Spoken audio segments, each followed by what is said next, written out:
محمد وآل محمد. اللهم صل على محمد وآل محمد.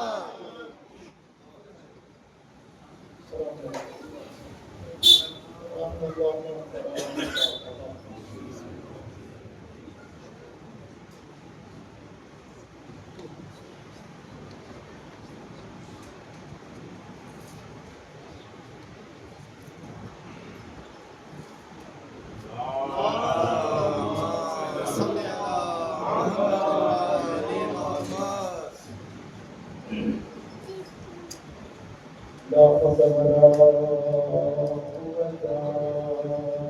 بالله العلي العظيم. أعوذ بالله من الشيطان اللعين الرجيم. بسم الله الرحمن الرحيم.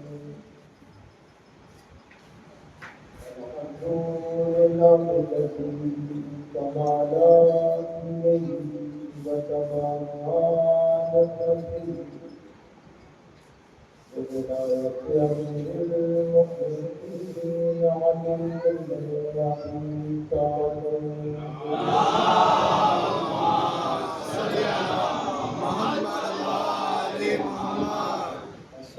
والسلام على صاحب الإسلام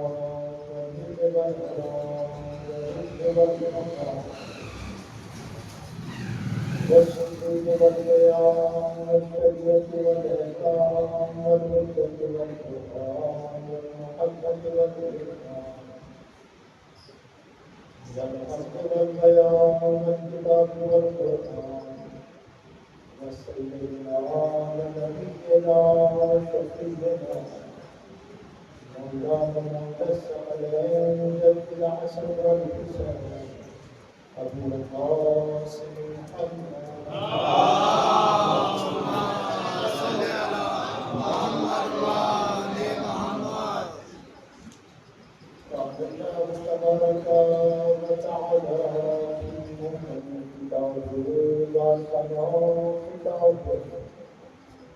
بسم الله الرحمن الرحيم. وإذ قالت الملائكة يا مريم إن الله اصطفاك وطهرك واصطفاك على نساء العالمين. اللهم صل على محمد وآل محمد. محترم بھائی صلی اللہ علیہ وسلم، اس سے پہلے کہ معاملات آپ حضرات کی دانشور اور سوال کے وقت خدمت رسول اللہ صلی اللہ علیہ وسلم اور اللہ سے اللہ کا حکم کے لیے مرحوم بشیر علیشی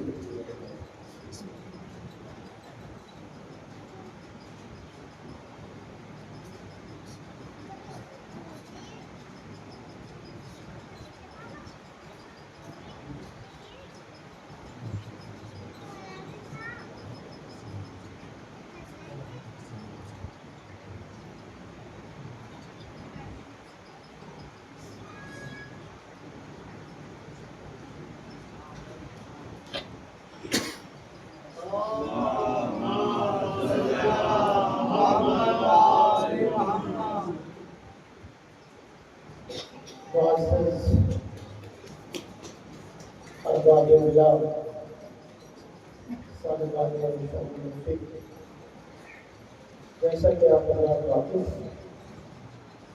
کہ یہ پرمپرا کے سارے ثواب کی مجلس ہے. ماں کے سارے ثواب کی مجلس ہے. اولاد میں مددگار نہیں ہے. یقیناً ماں پروردگار عالم کی طرف سے ایک عظیم سرمایہ ہے، ایک عظیم خزانہ ہے کہ جو اپنی رحمتوں اور شفقتوں محبتوں اور چاہتوں کے لیے سایہ اولاد کو پروان چاہتی ہے. اس کی محبتوں کا صلہ دینا یا اس کا حق ادا کر دینا ہمارے اور آپ کے بس میں نہیں. مرحومہ سائرہ خاتون کنیز زہرا ظاہر سی بات ہے اولاد کے لیے وہاں کا غم دلوں پر گوشاب ہوتا ہے. اور اگر مرحومہ کی خصوصیات پر آپ گفتگو کریں یا سوچیں مرحومہ کی خصوصیات کو تو اس میں محبت آپ کو ملے گی، چاہت ملے گی، احباب سے صلہ رحمی ملے گی. لیکن اس کے ساتھ ساتھ مرحومہ کی سب سے بڑی خاصیت یہ تھی کہ مرحومہ محترمہ قرآن تھی. بہت سے بچے اور بچیاں بستی کی ایسی ہیں کہ جن کو مرحومہ نے تعلیم قرآن دی ہے اور آج وہ تلاوت قرآن کر رہی ہیں. اولاد بہت سارے مصروفیات اور زمانے کے حالات آپ سب دیکھ رہے ہیں. بہت کم وقت ہے آج اولاد کے پاس. وقت نہیں ہے قبرستان جانے کا، ٹائم نہیں ہے. وطن ہی پلٹنا سال بھر میں ہوتا ہے تو ماں باپ کو قبر دیکھ جائے گا. لیکن ماں باپ کے لیے اِیصال ثواب کرنے کے لیے یہی نہیں کہ آپ قبر پہ جائیں گے تبھی اِیصال ثواب ہوگا، یا آپ سورہ الحمد پڑھیں گے تبھی ثواب ہوگا. بہتر ہے کہ آپ والدین کے لیے سورہ الحمد پڑھیں، تلاوت قرآن کریں، جو بھی آپ ان کے لیے کر سکتے کریں. لیکن اس کے ساتھ ساتھ اگر تربیت اچھی ہے اور آپ اپنی حیات میں نیک کام کرتے چلے جا رہے ہیں تو یہ بھی ان کے لیے اِیصال ثواب ہے. یہ بھی ان کے لیے اِیصال ثواب ہے. اور پھر وہ خاتون کتنی باعظمت ہوگی کہ جس نے اپنی اولاد تو چھوڑیے، دوسرے بچوں کو تعلیم قرآن دی ہو، دوسرے بچوں کو قرآن پڑھایا ہو. اب جب وہ بچے قرآن پڑھیں گے، جب وہ بچے تلاوت قرآن کریں گے، مرحومہ کو اس کا ثواب ملتا رہے گا. مرحومہ کو اس کا ثواب ملتا رہے گا. یہ مرحومہ کی خصوصیات میں سے ایک اہم خصوصیت تھی مرحومہ کی کہ وہ معلمہ قرآن. اور یہ پسماندگان کے لیے ایک لمحہ فخریہ ہے کہ وہ معلمہ قرآن تھی. عظیم مراتب میں ایک مرتبہ ہے معلمہ قرآن ہونا. ٹھیک ہے وہ ماں تھی، ماں کا اس دنیا سے جانا قلب اولاد کے لیے یقیناً شاق ہے، سخت ہے، مصیبت ہے، درد ہے، الم ہے. اس لیے کہ جب تک ماں گھر میں ہوتی ہے، حیات ہوتی ہے، چاہے وہ بستر علالت ہی پر نہ ہو، بہت ساری مشکلات اور سختیاں پریشانیاں ایسی ہوتی ہیں کہ جو ہمارے سامنے نہیں آتی. لیکن جب ماں اس دنیا سے چلی جاتی ہے تو قدم بہت سنبھال کے اٹھانا پڑتا ہے. یہ میں ایسے ہی نہیں کہہ رہا ہوں، چونکہ پروردگار بھی اپنے اولو العزم نبی سے کہہ رہا ہے موسیٰ اب دیکھ کے قدم اٹھانا، اس لیے کہ ماں بھی اس دنیا میں نہیں ہے. وہ کہ جو شب بھر جاگ کر، رات بھر جاگ کر تمہارے لیے دعا کرتی تھی. نہ جائے کتنی راہیں تھیں کہ جو دشوار تھی، مگر ماں کی دعا کے ذریعے وہ دشوار راہیں آسان ہو جاتی تھی. وہ مشکلات کہ جو خاردار مشکلات تھے وہ سب سہل ہو جاتے تھے ماں کی دعاؤں سے. اب بھی اگر ماں اس دنیا سے رخصت ہو گئی ہے تو ایسا نہیں ہے کہ یہ سرمایہ ختم ہو گیا. آپ ماں کی قبر پر جائیں، ماں کی قبر پر جا کے دعا کریں. ماں کی قبر ایسے نہیں، روایتیں ہمارے پاس موجود ہیں. حضور اکرم کے پاس کھڑا ہوا ایک جوان کہہ رہا پریشان ہوں. حضور نے کہا ماں سے کہو تمہارے حق میں دعا کریں. کہا ماں اس دنیا میں نہیں ہے، کہا ماں کی قبر پہ جاؤ اور جا کے دعا کرو. کتنا بدقسمت انسان تھا کہ مجھے ماں کی قبر کا نشان قبر نہیں معلوم. کافر قبرستان میں جانا، نشان قبر بنانا، ماں کی قبر تصور کرنا اور دعا مانگنا، پروردگار عالم تمہاری دعا کو مستجاب کرے گا. کیا عظمت ہے ماں کی، کیا فضیلت ہے ماں کی کہ ماں کی اگر قبر کا نشان نہیں معلوم ہے تو نشان قبر بنانا، ماں کی قبر کی شبیہ بنانا، دعا مانگنا، دعا مستجاب ہوگی. حضور کہہ رہے ہیں میرا یا کسی کا جملہ نہیں ہے. ماں کی قبر کی شبیہ بنانا، اس کا مطلب یہ ہے کہ شبیہ بنانا بدعت نہیں ہے، سنت رسول ہے. ایک سلوات پڑھتے نا محمد والے.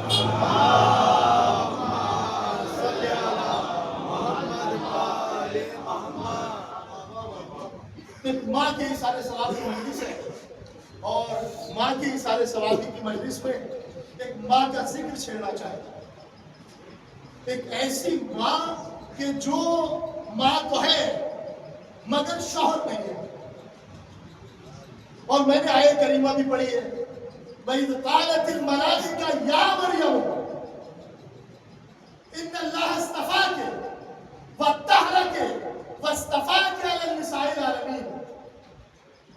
یاد کرو اس وقت کو کہ جب ملائکہ نے کہا مریم اللہ نے تمہیں چن لیا، انتخاب کر لیا، سلیکٹ کر لیا، وَطَّهَّرَكِ اور تمہیں پاک کیا، وَاصْطَفَاكِ اور پھر انتخاب کیا، عَلَى النِّسَاءِ الْعَالَمِينَ عالمین کی خواتین پر، عالمین کی عورتوں پر انتخاب کر لیا.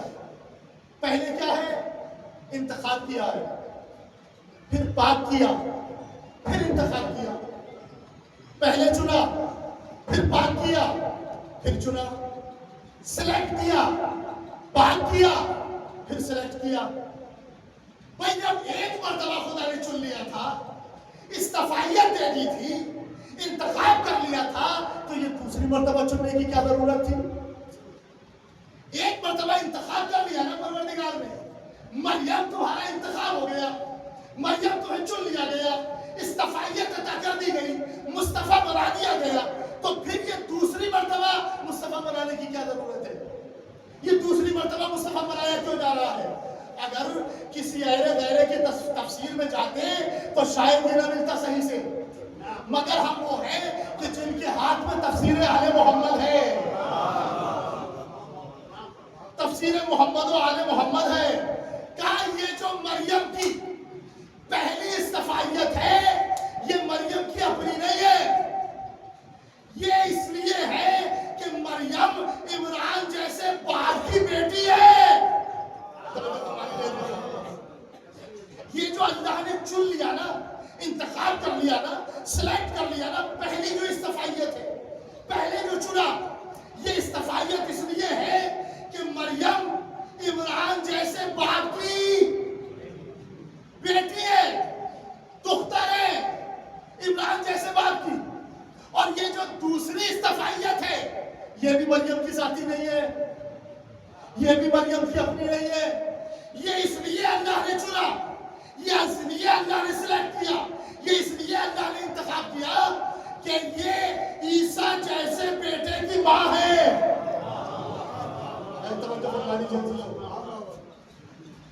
پہلی منزل معصوم باپ کی معصومہ بیٹی ہے مریم، معصوم بیٹے کی معصومہ ماں ہے مریم، پاک باپ کی پاک بیٹی ہے مریم، پاک بیٹے کی پاک ماں ہے مریم، سید باپ کی سیدہ بیٹی ہے مریم، سید بیٹے کی سیدہ ماں ہے مریم.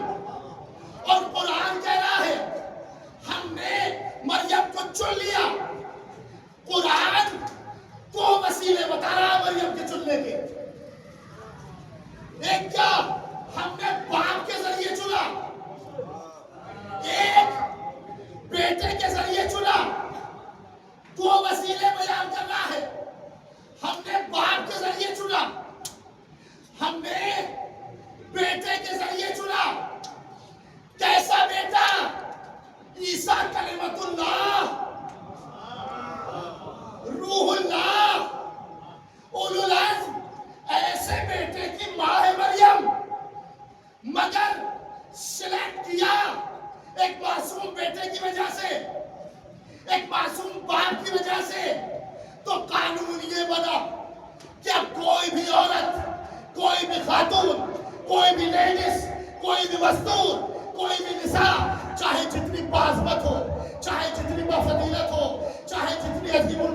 کو اگر وہ عظمت والی ہوگی، اس کا انتخاب ہوگا، اس کو چنا جائے گا تو یا باپ کے ذریعے یا بیٹے کے ذریعے اس کا انتخاب ہوگا، اسے چنا جائے گا، یا باپ کے ذریعے یا بیٹے کے ذریعے۔ مگر تاریخ آگے بڑھی تو ہم نے دیکھا ایک معصوم باپ کی معصومہ بیٹی، معصوم بیٹوں کی معصومہ ماں، اور اللہ نے مریم کو تو شوہر عطا نہیں کیا، مگر ادھر معصوم شوہر کی معصومہ زوجہ جب اپنا حق مانگنے کے لیے دربار میں گئی تو بی بی نے نہیں کہا میں رسول کی بیٹی ہوں،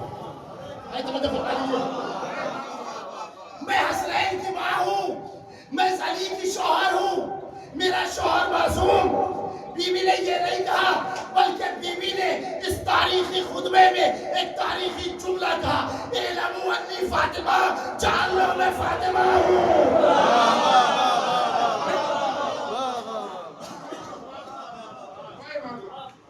شہزادی نے یہ نہیں کہا کہ جان لو میں معصوم باپ کی بیٹی ہوں، جان لو میں معصوم شوہر کی بیٹی ہوں، شوہر کی زوجہ ہوں۔ بی بی نے یہ نہیں کہا جان لو میں معصوم بیٹوں کی ماں ہوں، کیا کہا اعلموا انی فاطمہ، تم جانتے ہو میں فاطمہ ہوں، بابی محمد اور میرا باپ محمد ہے۔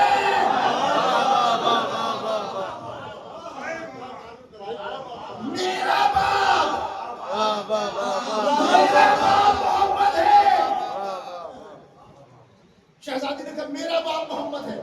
اب بیوی گستاخی معاف ہو، آپ کی بارگاہ میں دستے ادب جوڑے کھڑا ہوں، بی بی غلام، آپ کے غلاموں کا غلاموں کا غلام، ذرہ بھی نہیں، بی بی آپ کی بارگاہ میں کھڑا ہوں۔ بی بی تعارف ہی کرانا تھا تو جیسے مریم نے کرایا، مریم کا تعارف ہوا ایسے کرا دیتی، میں رسول کی بیٹی ہوں، میں علی کی زوجہ ہوں، میں حسنین کی ماں ہوں۔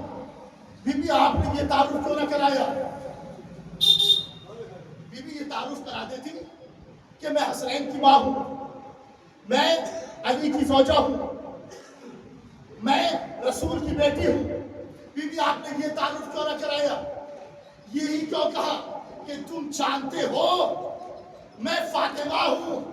کہا سنو، مریم اپنے تعارف میں محتاج ہے اپنے باپ کی، محتاج ہے اپنے بیٹے کی۔ فاطمہ محتاج کو نہیں کہتے، مختار کو کہتے ہیں۔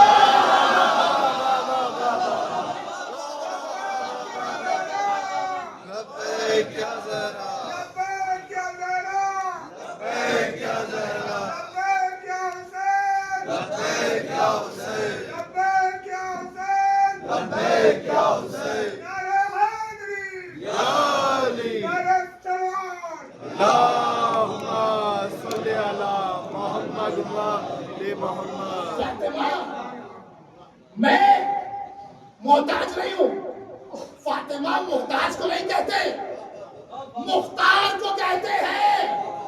ارے یہاں تو معاملہ یہ ہے کہ اگر سب چادر میں آ جاتے ہیں اور پوچھنے والا پوچھتا ہے یا رب ومن تحت النساء، تو قدرت کی آواز آتی ہے، فاطمہ تو ابو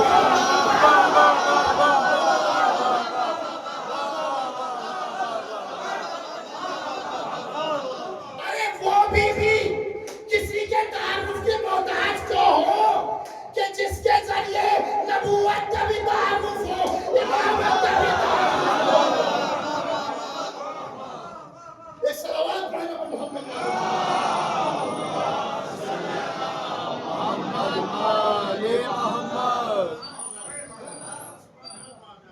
وہ بھی تعارف میں کس کی محتاج ہو؟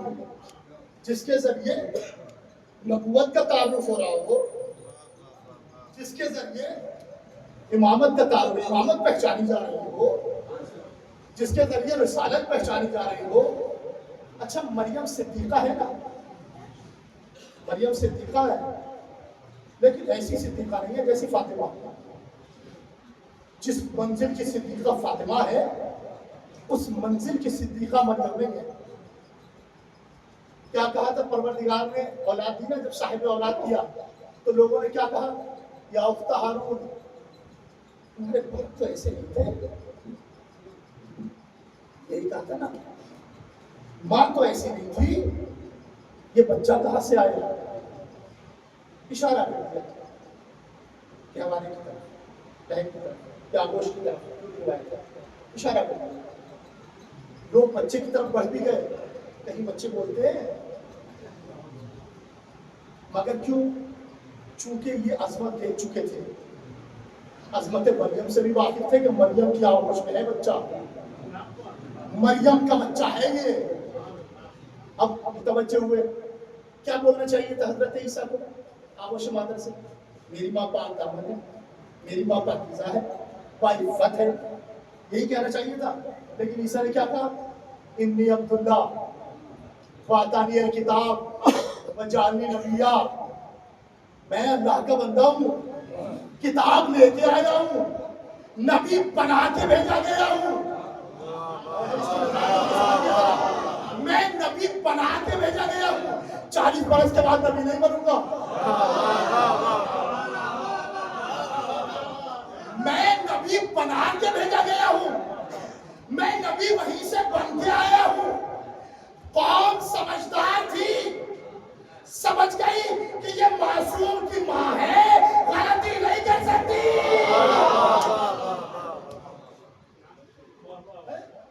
سمجھ گئی. اچھا کہوانے سے بولے، اپنی شان دکھانے کے لیے بولے، اپنی عظمت بتانے کے لیے بولے، اپنا کمال، اپنی رفت، اپنی بلندی، اپنی عصمت سمجھانے کے لیے بولے. حضرت عیسیٰ کے حوالے سے بولے اپنی شان دکھانے کے لیے، اپنی منزلت دکھانے کے لیے، اپنا مرتبہ دکھانے کے لیے، اپنے فضائل بتانے کے لیے. کس لیے بولے؟ ماں کی عظمت سمجھانے کے لیے.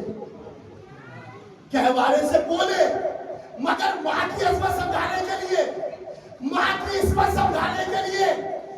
اس کا مطلب یہ ہے جب کوئی بچہ آنے کے بعد آغوش میں یا کہوارے میں بولتا ہے تو اپنی شان دکھانے کے لیے نہیں بولتا.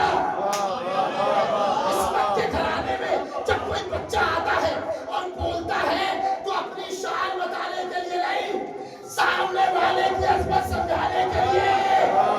ارے عیسیٰ بولے تو عظمت مریم سمجھ میں آئی، علی بولے تو عظمت محمد سمجھ میں آئی.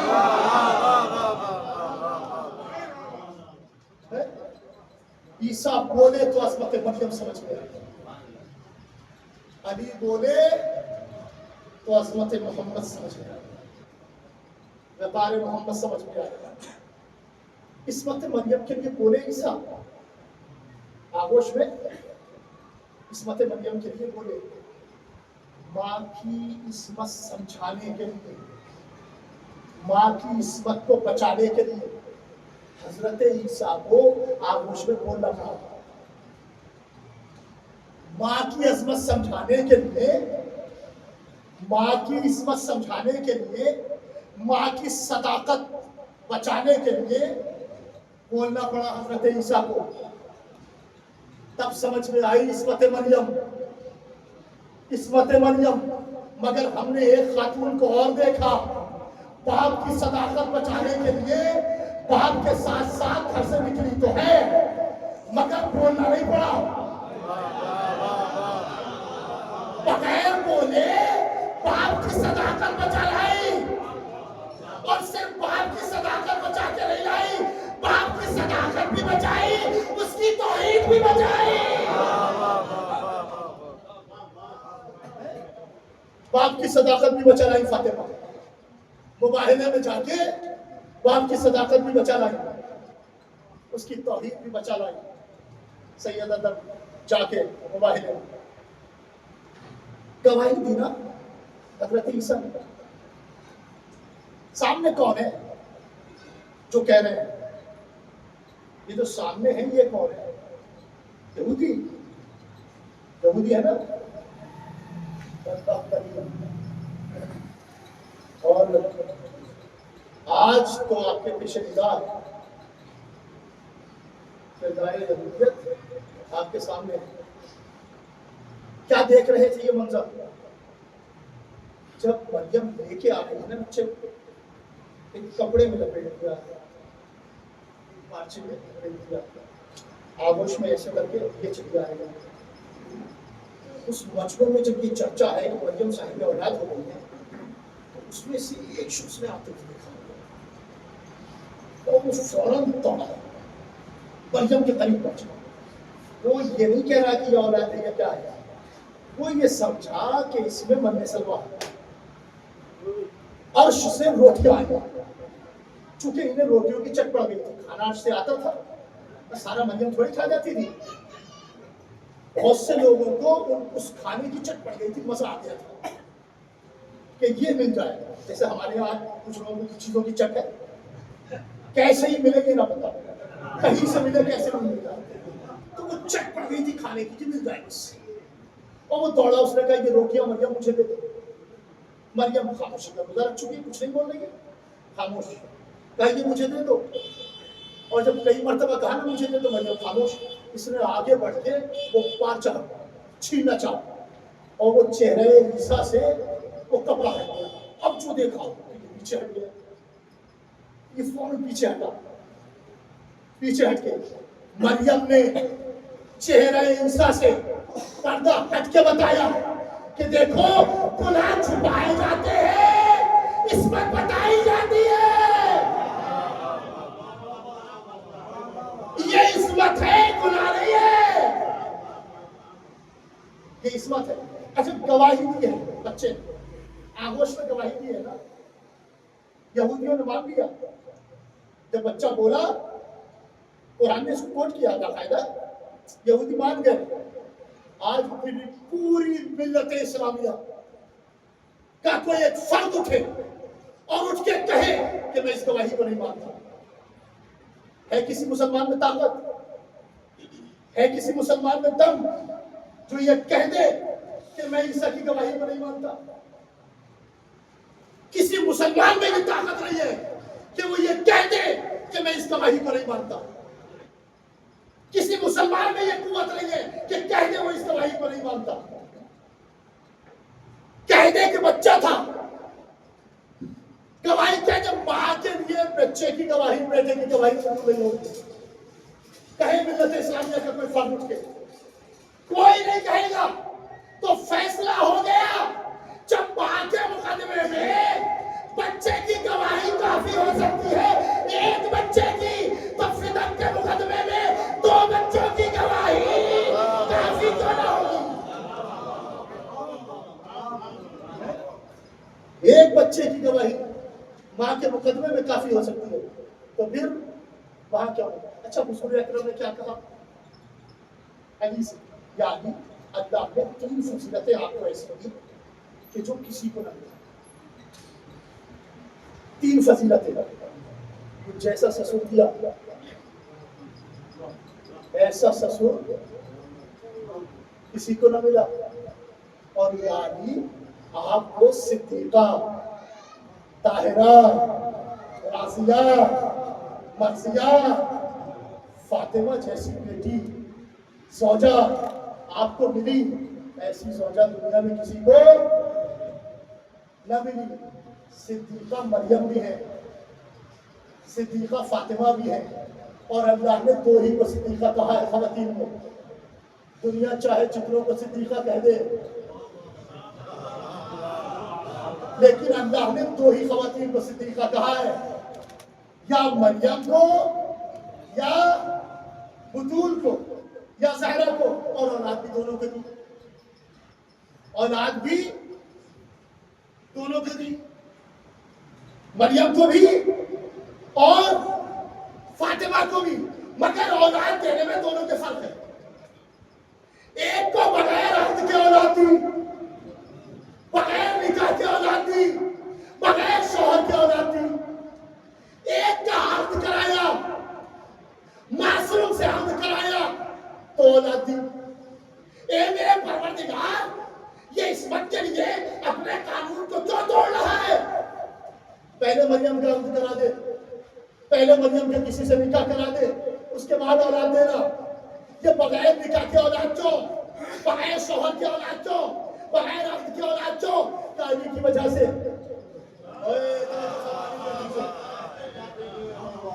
کس کی وجہ سے؟ کہا علی کی وجہ سے۔ پروردگار علی کی وجہ سے کیسے؟ کیا ہو سکتا تھا کہ میں مریم کو کسی نبی سے بیاہ دیتا؟ اگر میں بیاہ دیتا تو وہ قیامت میں کھڑے ہو کے کہتا ایک فضیلت میں علی کے برابر ہوں، ایک فضیلت میں علی کے برابر ہوں۔ علی کی زوجہ بھی صدیقہ، میری زوجہ بھی صدیقہ۔ اللہ نے کہا مجھے مریم کو دعایا رکھنا برداشت ہے، علی کی برابری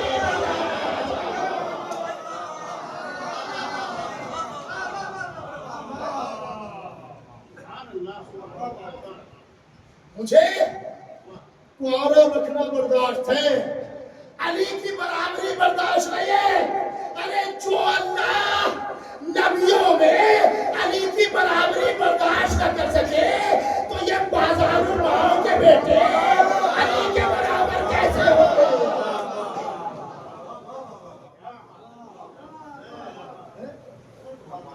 یہ بازاروں ماؤں کے بیٹے آخر علی کے برابر کیسے ہو گئے؟ بادشاہ کا دربار سجا ہے، مقدمے چل رہے ہیں، فیصلے ہو رہے ہیں، ذل الہی اپنے تخت پر بیٹھے ہوئے، اور ان فیصلوں میں، کسی تذکرے میں، انہی مقدموں میں کسی نے کہہ دیا، تذکرہ چھیڑ دیا، مریم افضل ہے یا زہرا؟ بادشاہ نے زر خرید علماء سے پوچھا، زر خرید علماء یہ صرف اس زمانے میں نہیں تھے، آج بھی ہیں، عوامے کا دھوکہ نہ کھائیے گا۔ زر خرید علماء آج بھی ہیں، اور آج تو کیسے فتویٰ لے لو، کچھ بھی دیکھیں اور آپ دیکھ بھی رہے۔ زر خرید علماء سے بادشاہ نے کہا بھائی یہ بتاؤ یہ تو بات ہو رہی ہے، کون افضل ہے، مریم یا فاطمہ؟ بادشاہ سلامت دو تین روز کا وقت ہے، تب بتائیں گے کون افضل ہے۔ دیجیے صاحب 2-3 روز کا وقت دے دیا، 2-3 روز تمام ہوئے، پھر بادشاہ کا دربار سجا، علماء آئے، کہا جی بتائیے کیا کیا؟ کہا بادشاہ سلامت ہم نے بڑا غور و خوض کیا تو ہماری سمجھ میں یہی آیا کہ مریم بہرحال فاطمہ سے افضل ہے۔ علماء نے کہا کہ مریم بہرحال فاطمہ سے افضل ہے۔ بادشاہ نے کہا دلیل کیا ہے؟ کہا اس کی دلیل ہے ہمارے پاس، اور 2 دلیلیں۔ کہا وہ 2 دلیلیں کیا ہے؟ کہا ایک دلیل تو یہ ہے کہ فاطمہ کے نام، مریم کے نام کا سورہ قرآن میں موجود ہے، سورہ مریم، ایک فضیلت۔ دوسری فضیلت یہ ہے کہ قرآن نے طہارت مریم کا اعلان کیا، وطہرت فاطمہ کی طہارت کا اعلان نہیں کیا، اور ایسے ہی فاطمہ کے نام کا سورہ قرآن میں۔ یہ علماء بھی جواب دے کے خاموش ہوئے تھے، کوئی اس دربار میں آپ جیسا بھی بیٹھا تھا، اس سے برداشت نہ ہوا۔ اس نے کہا بادشاہ کیا تیرے دربار میں سارے ایسے ہی بدعقیدہ بیٹھتے ہیں کہ جو مریم کو شہزادی سے افضل بتا رہے ہیں؟ کہا تیرا عقیدہ کیا ہے؟ کہا میرا عقیدہ یہی ہے کہ مریم اور فاطمہ میں وہی فرق ہے کہ جو زمین و آسمان میں ہے۔ کہا اگر دلیل نہ دی تو سر اڑوا دیا جائے گا۔ کہا بادشاہ سن، ہم غلام زہرا ہیں، دلیل دینے سے دبتے نہیں، سر دینے سے ڈرتے نہیں۔ دلیل دیں گے، کہا دلیل دو اگر فاطمہ افضل ہے۔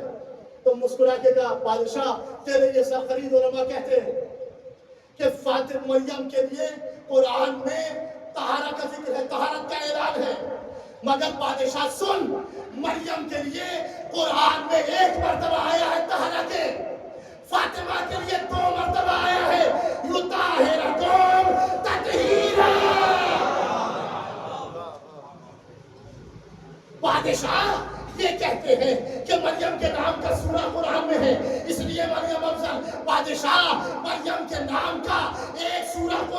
ہے، مگر فاطمہ کے دو سورے قرآن میں ہے، پیدا ہوئی تو سورہ کوثر آیا، روٹیاں گئی تو سورہ طہر آیا۔ پیدا ہوئی تو سورہ کوثر آیا، روٹیاں گئی تو سورہ طہر آیا۔ اور بادشاہ مریم کا ایک بیٹا معصوم،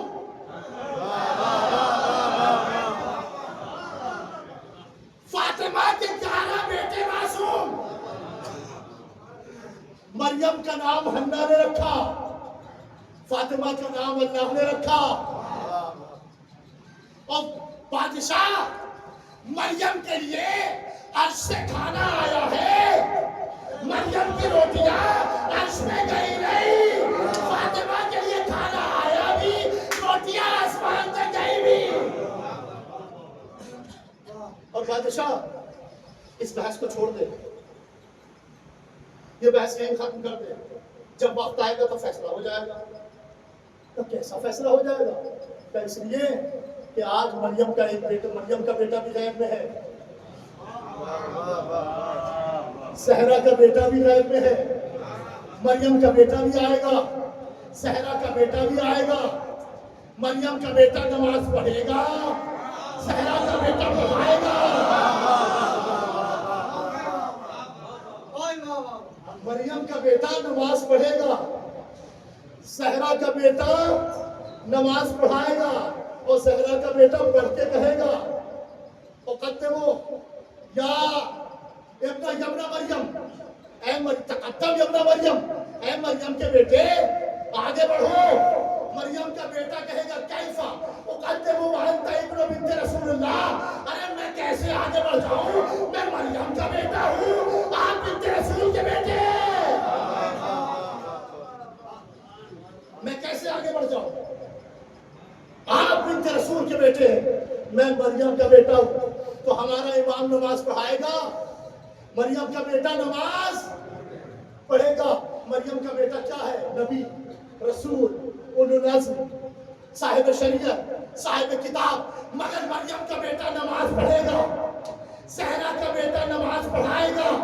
میں نے کہا اے میرے مولا، مریم کے بیٹے کو نماز پڑھانے دیجئے، کہا میں دنیا کی آنکھیں کھول رہا ہوں کہ ارے جن کا 12واں نبی کے پیچھے نماز نہیں پڑھ سکتا، تو ان کا پہلا کسی غیر صحابی نبی سے کیسے نماز پڑھتا؟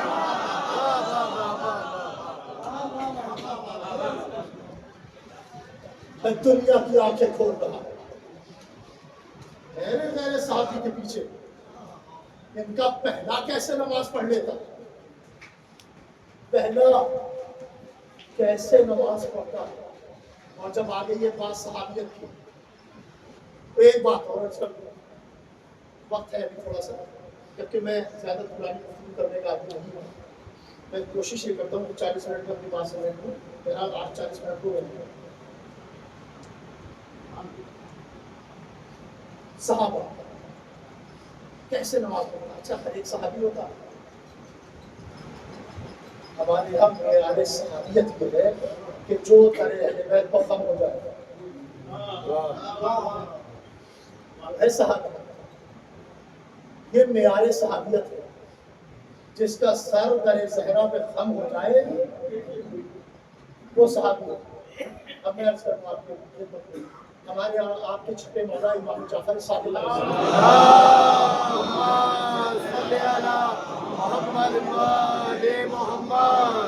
چھٹے مولا کے غلام اور ان غلام کے گھر میں ایک کنیز ہے، چھٹے مولا کے غلام اور غلام کے گھر میں ایک کنیز ہے۔ وہ کنیز چھٹے امام کے گھر آنے جانے میں آنے والی ہے، عصمت کے گھر آتی جاتی تھی، عالمہ ہوتا۔ ایک روز جب چھٹے امام کے غلام کنیز کے آقا گھر میں داخل ہوا تو کچھ چہرے پر آثار پریشانی، تدبر، فکر، کیفیت اس نے محسوس کیا آقا کے چہرے پر، اور کنیز نے بے سخت سوال کر دیا، آپ کا سبب کیا ہے؟ آپ کے چہرے پر یہ تکبر، یہ پریشانی، یہ کیفیت، یہ اثر کیوں؟ کہا کہ وہ آج کل ذرا مالی حالات کا بہت ہو رہا ہے، لہٰذا میں یہ بھی چاہتا ہوں کہ نوبت فاقوں تک آ گئی ہے، لہٰذا چاہتا یہ ہوں کہ مجھے آزاد ہو تاکہ تو ہمارے ساتھ فاقے نہ کرے۔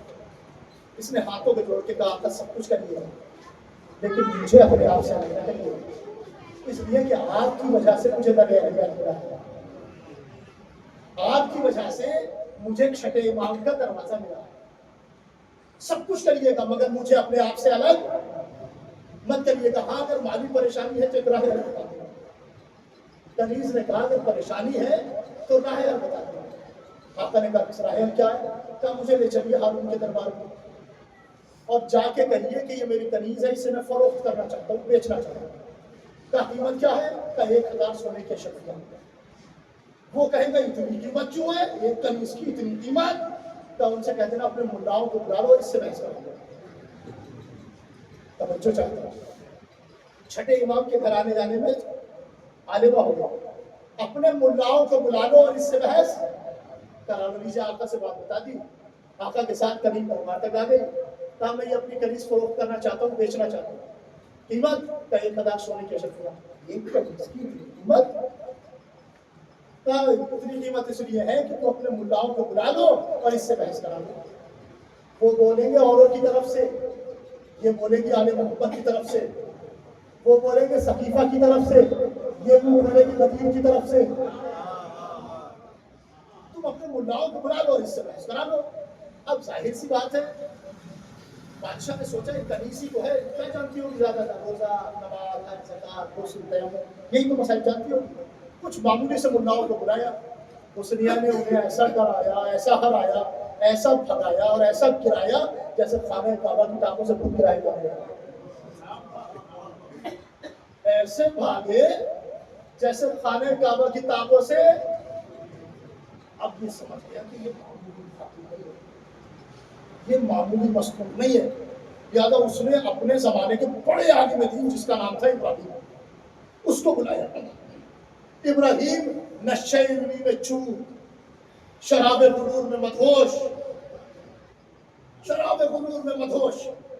بادشاہ کیا بات ہے کہ اس کنیز سے بحث کر لیے؟ یہ ہماری شان علمی کے خلاف ہے کہ ہمیں کنیز سے بحث کریں۔ کہا علامہ، مولانا، مفتی، یہ عام عورت نہیں ہے، خاص ہے، یہ گھر والی ہے، میدان والی نہیں ہے، یہ خاص ہے، اس سے بحث کریں۔ وہ نشے علمی میں چور، شراب غرور میں مدہوش، جھومتا ہوا ابرہا کے ہاتھی کی طرح چلا۔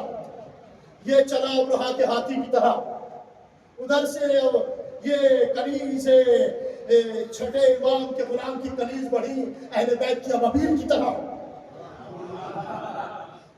اور 2-4 سوالوں کے جواب ادھر کے ادھر ہوئے کہ اس کے ہوش چکانے آئے۔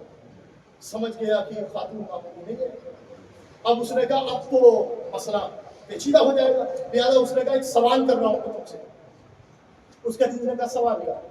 اب اس نے کہا یہ بتاؤ کہ خلافت کے دربار میں علی اور عباس دونوں آئے تھے اپنا مقدمہ لے کے، خلیفہ کے دربار میں علی اور عباس دونوں مقدمہ لے کے آئے تھے، اور دونوں اپنا مقدمہ لے کے آئے تھے۔ یہ بتاؤ ان دونوں میں حق پہ کون تھا اور معاذ اللہ باطل پہ کون تھا؟ صحیح کون تھا اور غلط کون تھا؟ اچھا کون تھا اور برا کون تھا؟ دونوں علی اور عباس۔ میرا پڑھ دینا آسان ہے عزیزوں، اور آپ کا سن لینا آسان ہے۔ آپ کو یہ سوال لگ رہا ہے؟ یہ سیاست سے بھرا ہوا بیان تھا، اس لیے کہ جو تخت پہ بیٹھا ہے نا وہ عباس کا پوتا ہے، عباس کا پوتا ہے نا ہارون، تخت پہ بیٹھا ہے، اور کیا ہے مقدمہ لے کے عباس اور علی آئے ہیں دربار میں، بتاؤ کون حق پر ہے؟ اگر حسنیہ کہتی ہے عباس غلط تو ابھی جان چلی جاتی ہے، پوتا بیٹھا ہے تخت پہ، اور اگر کہتی ہے علی غلط معاذ اللہ تو ایمان جا رہا ہے۔ ایسے موڑ پہ لا کے کنیزے چھٹے امام کے غلام کی کنیز کو کھڑا کیا، ایسے موڑ پہ لا کے کہ بتائیے کون غلط ہے؟ انہوں نے مسکرا کے کہا کہ اللہ آپ نے قرآن پڑھا ہے؟ نہیں میں تو حافظ قرآن ہوں۔ کہا تو پھر مجھے یہ بتائیے، قرآن میں ایک واقعہ ہے کہ دو آئے کسی ایک کے پاس، اور وہ ایک کون تھا جس کے پاس دو آئے؟ وہ دو کون تھے جو ایک کے پاس آئے؟ اور وہ جو دو ایک کے پاس آئے کس لیے آئے؟ سوال پہنچا آپ کے ذہن پہ؟ حسنیہ نے کہا کہ بلا بتائیے، قرآن کہہ رہا ہے کہ دو ایک کے پاس آئے، اور وہ جو ایک تھا جس کے پاس دو آئے وہ کون تھا؟ اور یہ جو دو آئے یہ کون تھے؟ اور یہ آئے تو کس لیے آئے؟ اس نے کہا ہاں میں سمجھ گیا، یہ حضرت داؤد کا قصہ چھیڑ دیا تم نے ابھی بھی، یہ حضرت داؤد کا قصہ چھیڑ دیا۔ کہا آپ تو پڑھے لکھے ہیں، آپ تو حافظ قرآن ہے، بتائیے کون تھے جو دو آئے؟ ان دونوں میں حق پہ کون تھا اور باطل پہ کون تھا؟ اچھا کون تھا اور برا کون تھا؟ صحیح کون تھا اور غلط کون تھا؟ اس نے پلٹ کے ابراہیم نے کہا اے بی بی ہوش کے ناخن لو، وہ دونوں صحیح تھے، دونوں اچھے تھے، دونوں حق میں تھے۔ کہا کیسے؟ کہ اس لیے کہ دونوں فرشتے تھے۔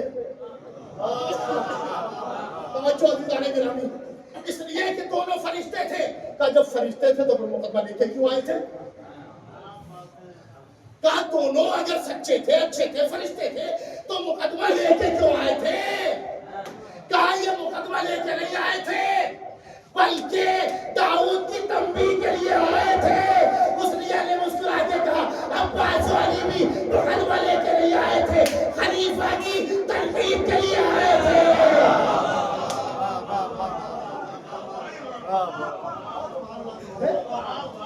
یہ بھی مقدمہ لے کے تھوڑی آئے تھے، خلیفہ کی تنقید کے لیے آئے تھے۔ اب جو جواب سنا تو یہ کیوں؟ اب تو ہوش ٹھکانے آ گئے۔ اب اس نے کہا ابراہیم علامہ تھوڑا سا پانی وانی پی لیجیے، اب ایک سوال میں کروں گا، اور وہ سوال یہ ہے کہ جب تم نے یہ تذکرہ چھیڑی دیا کہ عباس حق پہ تھے یا علی حق پہ تھے، تو ذرا مجھے بتاؤ اس میں یہ پورا واقعہ کیا ہے؟ توجہ چاہتا ہوں عزیزان گرامی، یہ پورا واقعہ مجھے سمجھاؤ کہ یہ کیا ہے۔ کیا چھوڑو بی بی، اس نے اٹھنا چاہا، ہم نے کہا اپنی جگہ پہ بیٹھ جا، پیسہ بھی مجھ سے لیتا ہے، سلیل بھی مجھے کراتا ہے، بیٹھ جواب دیتی بھی کیا لیا۔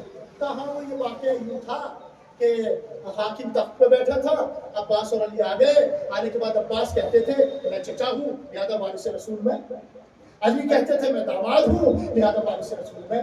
تو حسنیہ نے مسکرا کے کہا وہ جو تخت پہ بیٹھا تھا اس نے کیا جواب دیا؟ توجہ عزیزان گرامی، حسنیہ نے مسکرا کے کہا وہ جو تخت پہ بیٹھا تھا اس نے کیا جواب دیا؟ کبھی نہیں مت چھیڑو تذکرہ، نہیں بتا ہارون نبی اسلام کیا بتا، اس نے کیا جواب دیا؟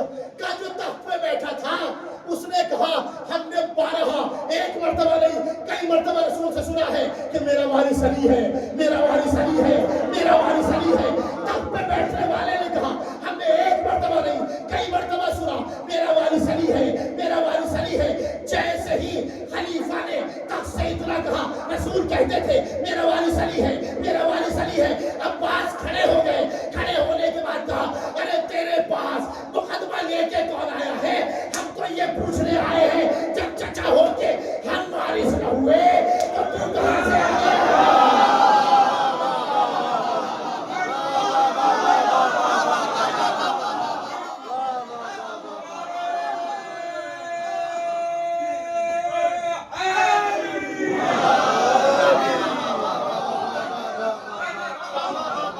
جب چچا ہو کے ہم وارث نہ ہوئے تو تو کہاں سے آ گیا؟ اب تو ہوش ٹھکانے کا ایک سوال اور علامہ یہ بتاؤ رسول نے اپنے بعد کسی کو خلیفہ بنایا کہ نہیں بنایا؟ کہاں علامہ رسول نے اپنے بعد کسی کو جانشین بنایا، کسی کو نائب بنایا؟ کہا نہیں مانتے، کہا کسی کو نہیں مانتے۔ آپ سوال سنیے، آپ کے لیے بھی مہم ہے، پوچھئے گا، اگر جواب آ جائے تو میں نے جانا۔ کہا یہ بتا کہ رسول نے اپنے بعد خلیفہ نہ بنا کے غلطی کی یا صاحبان سقیفہ نے بنا کے غلطی کی؟ سوال پہنچائے ذہنوں تک، بتا علامہ حضور نے اپنے بعد جانشین نہ بنا کے غلطی کی یا صاحبان سقیفہ نے بنا کے غلطی کی؟ اس نے کہاں سے سوال شروع کیا تھا؟ عباس غلط یا علی غلط اگر کہتی ہے پاس غلط تو جان گئی، اگر کہتی ہے علی غلط تو ایمان گیا. وہی لا کے جان پھیلایا اس بیوی نے، ویسے ہی جان پھیلایا. اب اگر کہتا ہے رسول غلط تو ایمان گیا،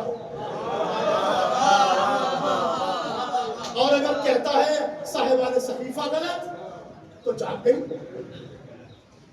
حاکم تخت پہ بیٹھا، صاحبان صحیفہ کو غلط کہا تو جان گئی. اب ایسے موڑ پہ لا کے کھڑا کیا، اب یہ تو بالکل ہی گر گیا. اس کا گرنا تھا کہ وہ ایک علامہ یوسف بیٹھے تھے اور کوئی پری پیڈ مفتی بیلنس ڈالتے جاؤ فتوا دیتے جاؤ، جتنا آپ بیلنس ڈالیں گے اتنا ہی فتوا، جیسا بیلنس ویسا فتوا. آج بھی ایک پری پیڈ ایسے مفتی ہے، آج بھی بہت سارے مفتی پری پیڈ مفتی ہیں جن کو آج کا حاکم جسے دنیا ٹرمپ کہتی ہے وہ پیسے دیتا ہے فتوا دو. پری پیڈ مفتی فتوا دیتے ہیں، ریچارج ہو جاتے ہیں فتوا، ریچارج ہو کے فتوا نکل آتے، جیسا ریچارج ویسا فتوا. اب انہوں نے کہا اے بی بی آپ کیا کہہ رہی ہیں ان کے لیے؟ ان کی عظمت کے لیے یہی کافی ہے کہ وہ حضور کے پہلو میں دفن ہے.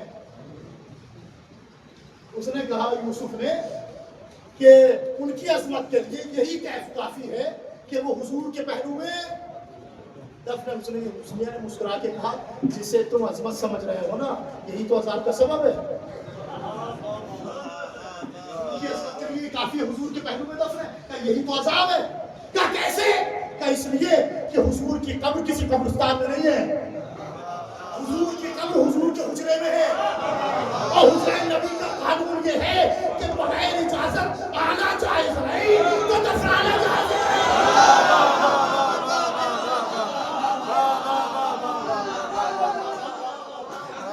حجرہ نبی کا قانون یہ ہے، بغیر اجازت آنا جائز نہیں تو دفنانا کہاں سے جائز ہوگا؟ انہوں نے کہا نہیں ذرا مشکل آپ لوگ. ان میں کچھ حضور کی ازواج تھی جنہوں نے اپنے حصے میں اپنے باپ کو دفن کر دیا، اپنے حصے میں اپنے باپ کو دفن کر دیا. حضور کی کچھ ازواج تھی کہ جنہوں نے اپنے حصے میں اپنے باپ کو دفن کر دیا. حسنیہ نے مسکرا کے کہا میں یہی تک تو لانا چاہتی تھی، ارے تمہاری سمجھ میں آیا، تمہاروں کی سمجھ میں نہ آیا. ارے جب شوہر کے حصے میں زوجہ کا حق ہو سکتا ہے تو بیٹی کا کیوں نہیں؟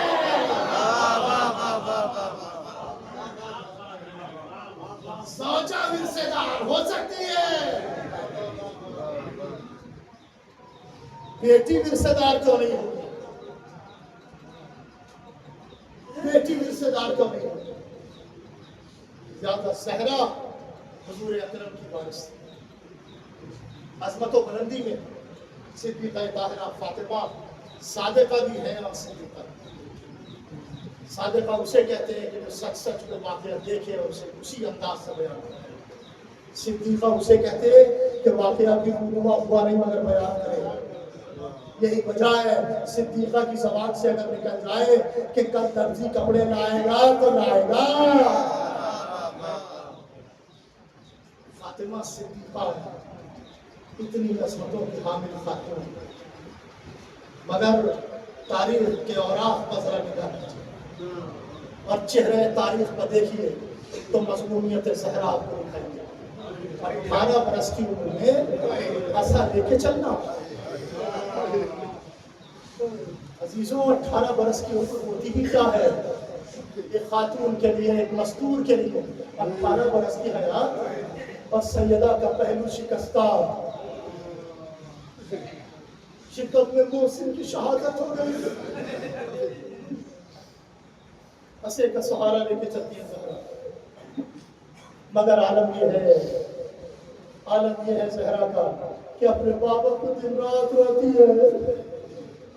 لوگ دریانی پا جاتے ابھی فاطمہ سے کہو دن میں رہے رات میں رہے. ہمارے کاروبار میں خلل پڑتا ہے، ہماری نیندوں میں خلل پڑتا ہے. ارے زہرا کے رونے کی آواز کتنی دور تک جا سکتی تھی، مگر عزیزو سبحان و سماواتی عزتی و جلالی لما خلق کو پروردگار نے ہر شے کو ان کی محبت میں خلق کیا ہے. یہی وجہ ہے اگر آل محمد خوش رہتے ہیں تو یہ کائنات خوش ہوتی ہے. مگر جب آل محمد غمگین ہوتے ہیں تو پتھر روتے ہیں، فضائیں روتی ہیں، فضائیں روتی ہیں، درخت روتے ہیں. زہرا روتی تھی تو در و دیوار روتے تھے، لوگ پریشان ہو کے در علی پا جاتے تھے. علی فاطمہ سے کہا دن میں روئے یا رات میں روئے.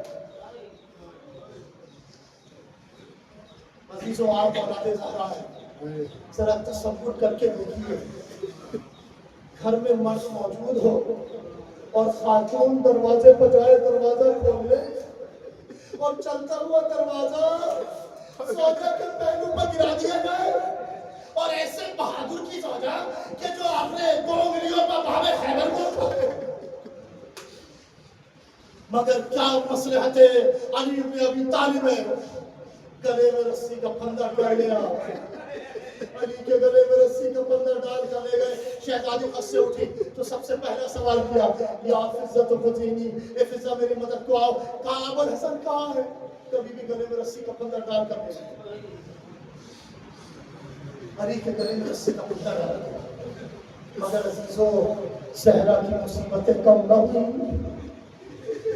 سیدہ کی مصیبتیں تو آج بھی ہے نا. شیعوں پر ظلم ہو رہا ہے، یہ بھی فاطمہ کی مصیبت ہے، یہ بھی سیدہ کی مصیبت ہے. بس ایک فقرہ مسائل کا پڑھ دینا چاہتا ہوں، دامن وقت میں گنجائش نہیں ہے کہ میں پرانی مسائل پڑھوں. ایک فقرہ پڑھنا چاہتا ہوں. علامہ امینی نے اس معجزے کو لکھا. علامہ امینی کہتے ہیں کہ یورپ میں ایک شخص تھا اور اس کی بیٹی کہیں اوپر سے گر گئی، اور جو اوپر سے گری تو اس کا پہلو ٹوٹ گیا. اس کی بیٹی کا پہلو ٹوٹ گیا. اس نے بڑا علاج کرایا، کہیں صحیح نہ ہوا. اس کی بیٹی تڑپتی تھی، پہلو ٹوٹ چکا تھا، تڑپتی تھی. اس کے گھر میں ایک کنیز تھی کہ جو محمد و آل محمد کی چاہنے والی تھی. اس نے ایک روز کہا کہ تم نے بڑے حکیموں طبیبوں ڈاکٹروں کو دکھا لیا ہے، ایک ڈاکٹر ایک حکیم ایک طبیب میں بتاؤں. کہا کہاں پر ہے؟ کہا جانا کہیں نہیں ہے، اسی گھر میں اسی مقام پر بیٹھ کے بس اس طبیب کو یاد کر کے ایک آنسو بہانا ہے. کہا وہ طبیب کون ہے؟ کہا ہمارے رسول کی اکلوتی بیٹی. جیسے تیری بیٹی کا پہلو ٹوٹا ہے نا، ویسے ہی رسول کی بیٹی کے پہلو پر چلتا ہوا دروازہ گرایا گیا. اس نے کہا میں نے بہت طبیبوں حکیموں کو دکھا دیا. اس نے تبسم کیا شہزادی سے اور بیٹی کو حجرے میں پہنچا دیا، حجرے کو بند کر دیا. ایک مرتبہ اس کنیز نے دعا کی، شہزادی یہ آپ سے ناواقف ہے، بی بی یہ آپ کو نہیں جانتے. اے میری شہزادی یہ آپ کو نہیں جانتے، لیکن میں نے ان کو آپ کی طرف موڑ دیا ہے. اے بی بی اس کی بچی کو شفا دے دیجئے. ابھی یہ دعا ہی کر رہی تھی کہ کمرے سے چیخنے کی آواز آئی. اب جو دروازہ کھولا تو بیٹی دوڑتی ہوئی باپ کے آگے گلے لگ گئی. باپ نے کہا میری بچی یہ ایک دم سے ٹھیک کیسے ہو گئی، آپ کیسے چلی؟ کہا بابا کیا بتاؤں، جب آپ نے حجرہ بند کر دیا تو ایک نقاب کوئی بیوی آئی تھی، آگے کہہ رہی تھی ارے میں رسول کی بیٹی ہوں، میرا بھی پہلو ٹوٹا، اگر میں تجھے شفا دینے آئی ہوں. اس نے مجھے شفا دے دی. اے بابا میں چل کے آ گئی، سیدہ کا پہلو ٹوٹا.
جو روزگار سے لگے ہوئے ان کے روزگار میں برکت کر سکتے جو بیمار ہیں شفا کامیابی کر سکتے جہاں جہاں شیان ہے کزان ہے جان مال ایران کا حافظ فرما بلاد ایران کا حافظ فرما اور پردگار کے واسطے کی مولا رحمت کر ہمارے باپ فرما اور ان کو اپنے شمار فرما اور